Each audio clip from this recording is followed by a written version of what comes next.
Hi, welcome to another Cold Fusion video. Since the dawn of civilization, mankind has always looked up at the heavens and wondered what lay beyond our planet.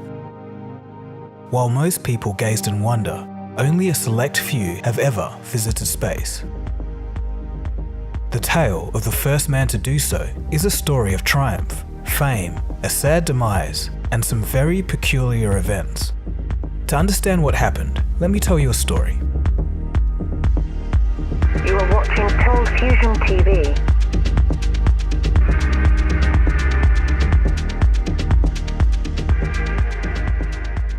On October 4th, 1957, humans would send an object into space for the first time in history. The Soviet satellite, Sputnik 1, became the first artificial object to be put in orbit. Sputnik was a brief mission, sending out a radio signal for only 22 days before burning up in the atmosphere in early 1958. It would make a pass around the Earth once every 96 minutes, and the world was stunned by the event. The launch of Sputnik was a much more significant event than most people today realize. It prompted the foundation of NASA and DARPA by the Americans, marking the beginning of the space race.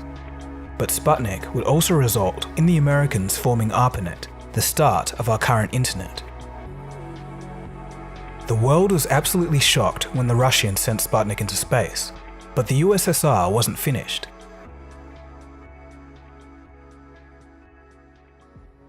On April 12, 1961, aboard the spacecraft Vostok 1, 27-year-old cosmonaut Yuri Gagarin became the first human to travel into space. Vostok 1 orbited the planet for just 89 minutes at a maximum altitude of 320 kilometers. It was basically a cannonball large enough for one person. It was guided entirely by an automatic control system. Yuri Gagarin wasn't very talkative during the ordeal. Some of his only words were, quote, "Flight is proceeding normally. I am well." He said these words while traveling at 29,000 kilometers an hour, or 8 kilometers per second. Upon his return, Gagarin became an instant worldwide celebrity. In Russia, he ascended to legendary status. Monuments were raised, and street names were changed throughout the Soviet Union in his honor. At this time, the United States weren't just being beaten to the punch, they were being punched square in the face.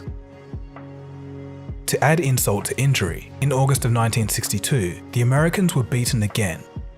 It was another cosmonaut in the spacecraft Vostok 2, this time orbiting 17 revolutions around the Earth and spending more than 25 hours in space. It wasn't until February of 1962 when astronaut John Glenn made 3 orbits around the Earth in Friendship 7. Understanding that he needed to boost his country's confidence, President Kennedy declared that the US would reach the moon by the end of the decade. We choose to go to the moon in this decade and do the other things, not because they are easy, but because they are hard. Because that goal will serve to organize and measure the best of our energies and skills. Because that challenge is one that we're willing to accept, one we are unwilling to postpone, and one we intend to win. But for now, the Russians were in charge, though later our protagonist, Yuri Gagarin, would find himself in a lot of trouble.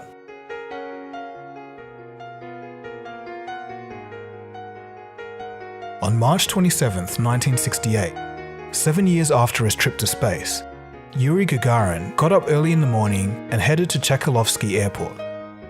His purpose was to retrain as a fight pilot after his time as a cosmonaut. The plan was for Gagarin to run a few test missions in his Russian MiG-15, but of course, things wouldn't go according to plan.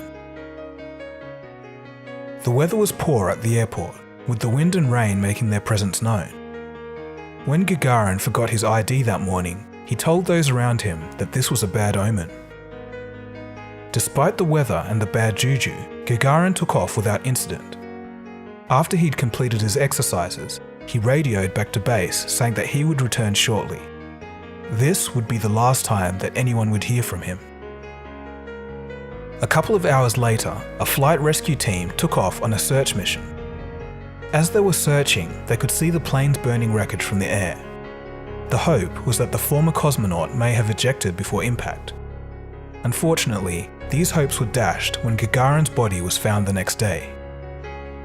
An extensive investigation by the USSR proved to be inconclusive.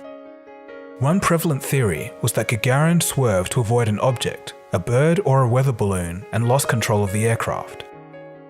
Naturally, being the Soviet Union, very little information was released to the public and conspiracy theories started to grow. Some say Gagarin was drunk and decided to take a joy flight. It's not totally unfeasible, as Yuri had a history with the bottle. The young cosmonaut had taken his meteoric rise to international fame fairly hard. As a former village boy, he wasn't prepared to be an icon of inspiration. He would receive thousands of letters from citizens across the USSR telling of disturbing stories and asking for help. It was then that he began to see the dark underbelly of the Soviet Union. As time went on, this took a toll on the young cosmonaut. He began to slip into alcoholism and other risky behavior. Other theories suggest that he was a secret agent from the CIA and was poisoned. There was another rumor that stated that he actually survived the plane crash and had gone into hiding. Still, others said that he was trying to avoid a UFO when he crashed. So what really happened? Will we ever know? Well, you're in luck, because in 2013, the cause of the crash was finally determined. As it turns out, another much larger plane, a Sukhoi Su-15, came into the airspace of Gagarin's MiG-15, causing him to take evasive action and crash. In the end, it was a run-of-the-mill accident ending in tragedy. The Soviet authorities and air traffic control were so embarrassed about their incompetence that they didn't release the true cause of the accident. That is that the altimeter at the control tower was not functioning properly, and there was no way of avoiding that collision. There, the pilot made a very dangerous maneuver in the clouds only 15 meters away from Gagarin's plane and turned it over and then sent it into a tailspin. Then, at a speed of around 750 kilometers an hour, Yuri Gagarin's jet fighter spiraled into the ground. This is not yet another version of Gagarin's death, but a true reason why we lost him when he was only 34 years old. Before we finish this episode, the question has to be asked. Why were the Russians so much better than the Americans at space travel during the 1960s? Well, it's largely due to the brilliance of just one man who has been forgotten by history. The Soviets' conquest of space was viewed as evidence for the supremacy of communism over capitalism. However, only insiders who worked on Sputnik and the Vostok programs knew that this success was due to one man, Sergei Pavlovich Korolev. The chief designer of these programs, Korolev, was unknown in the West and even to the Russian public until after his death. Korolev helped launch the first Soviet liquid-fueled rocket in 1933. 5 years later, during one of Joseph Stalin's paranoid purges, Korolev and his colleagues were put on trial. Convicted of treason and sabotage, Korolev was sentenced to 10 years in a labor camp. As World War II intensified, the Soviet leaders started to realize that German rocket technology was a real threat. Knowing of Korolev's talent, the government put him to work from prison. In 1945, when the war was over, Korolev was sent to Germany to learn about Nazi rocketry. His mission was to study the V-2 rocket. It was basically an early form of homing missile that heavily damaged the British during the war. The Americans were also interested in this technology.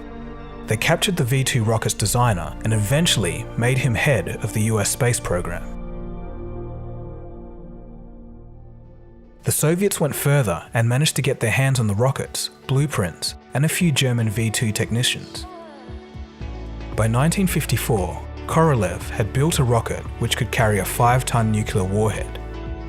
In 1957, the Russians launched the first intercontinental ballistic missile. But Korolev had his eyes set on bigger things, which brings us back to the launch of Sputnik 1.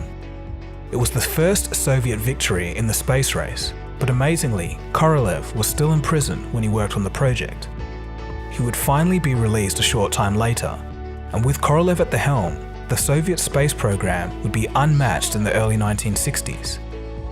The Soviet list of firsts into space include the first animal in orbit, first large scientific satellite, first man, first woman, first 3 men, first spacewalk, first spacecraft to impact the moon, first spacecraft to orbit the moon, first spacecraft to impact Venus, and first spacecraft to soft land on the moon. The Americans were simply no match while Korolev was in charge. Despite all his success, Sergei Pavlovich Korolev was only known by the mysterious title of Chief Designer. Korolev would die in 1966 from health complications during his mistreatment in the labor camp. Upon his death, his identity was finally revealed to the world, and he was awarded a burial in the Kremlin wall as a hero of the Soviet Union. As good as this was, I'm sure he would have appreciated this honor a little more when he was still alive. Both Yuri Gagarin and Korolev both advanced humanity's ventures into space, and I'm sure very few people have heard of both of their names.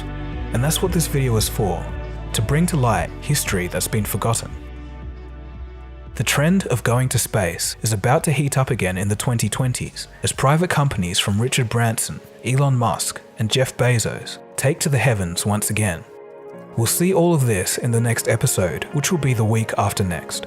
While that episode is being made, next week I'll be releasing some music which a lot of you have been asking for, so stay tuned for all of that in the coming weeks. And if you do want to see anything on science, technology, business, and history, definitely subscribe so you don't miss upcoming videos. Alright, so this has been Dagogo, and you've been watching Cold Fusion, and I'll catch you again soon for the next video. Cheers guys, have a good one.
Cold Fusion.